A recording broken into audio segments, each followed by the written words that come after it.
আমার আর আমার পরিবারের নামে অনেকে অনেক কথা বলছে, যে আমরা নাকি খাবার জমিয়ে রেখেছি।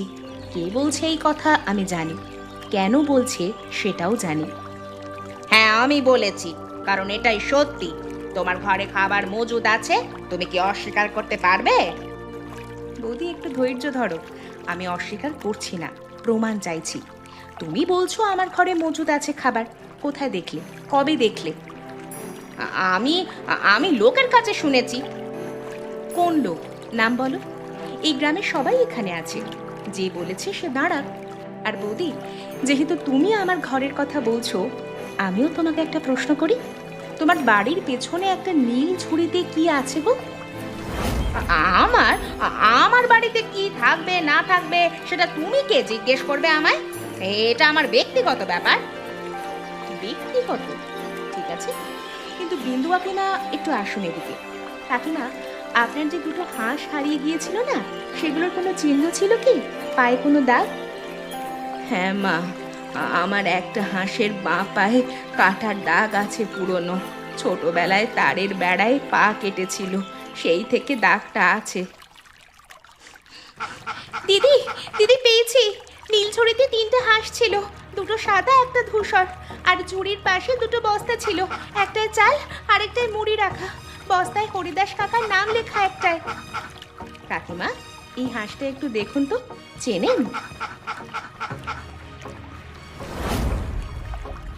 এটা আমার হাঁস, এই দেখো, এই তো সেই কাটার দাগ। এটা আমার হাঁস মা, কোনো সন্দেহ নেই। দিদি, ঝুড়ির তলায় আরো জিনিস ছিল, ডালের বস্তা, তেলের বোতল। বস্তাগুলোয় আলাদা আলাদা নাম লেখা, মানে এগুলো বিভিন্ন বাড়ি থেকে নেওয়া। বৌদি, এবার বলো, এগুলো কোথা থেকে এলো তোমার ঘরে?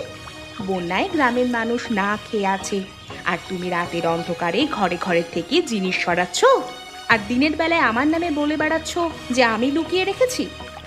তোরা তোরা আমার ঘরে ঢুকেছিস? কে কে অনুমতি দিয়েছে আমার ঘরে হাত দিতে? অনুমতি? বৌদি, হরিদাস সাহা কি তোমাকে অনুমতি দিয়েছিলেন তার চাল নিতে? বিন্দু কাকিমা কি বলেছিলেন তার হাঁস নিয়ে যেতে? তুমি কার অনুমতি নিয়ে সব করলে? গ্রামের সবাই দেখছে বৌদি, প্রমাণ সামনে আছে। আমি আর কিছু বলতে চাই না। গ্রামের মানুষ দেখছেন, বুঝছেন, কে কি করেছে সেটা তারাই বিচার করবেন। চলো, এখন খাওয়া দাওয়া করে নেওয়া যাক।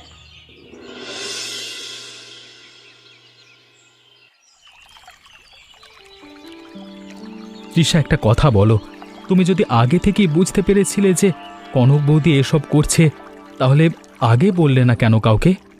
কারণ প্রমাণ ছাড়া বললে কি হতো বলো? কনক বৌদি চালাক মানুষ। আমি যদি আগে মুখ খুলতাম, সে সব লুকিয়ে ফেলতো। তারপর গ্রামে বলতো আমি মিথ্যা বলছি, ওকে ফাঁসাচ্ছি। তখন আমার অবস্থা আরো খারাপ হতো। তাই চুপ থেকেছি, দেখেছি, প্রমাণ জোগাড় করেছি। কিন্তু এই কদিন তোমার নামে গ্রামে যা যা কথা উঠেছে, সেগুলো শুনে কষ্ট লাগেনি? তৃষা, আমি অনেক দিন ধরে দেখছি তোমাকে। বাবা চলে যাবার পর থেকে তুমি একা এই সংসার টেনেছ। মা অসুস্থ, পিয়া ছোট, সব দায়িত্ব তোমার কাঁধে। কোনো দিন দেখিনি তুমি হাল ছেড়ে দিয়েছ। ছাড়ার সুযোগ কোথায়? মা যদি ওষুধ না পান, পিয়া যদি না খায়, এসব ভাবলে হাল ছাড়ার প্রশ্নই আসে না। তৃষা, তোমার জন্য কেউ ভাবতে পারে জানো তো, তোমার পাশেও কেউ দাঁড়াতে পারে, যদি তুমি জায়গা দাও। এখন সেই কথা থাক অর্জুন, আগে সবাইকে খাওয়াই, মায়ের ওষুধ আনি। এত কিছুর মধ্যে ওসব কথা পরে ভাবা যাবে। ঠিক আছে, কালকে দেখা যাবে।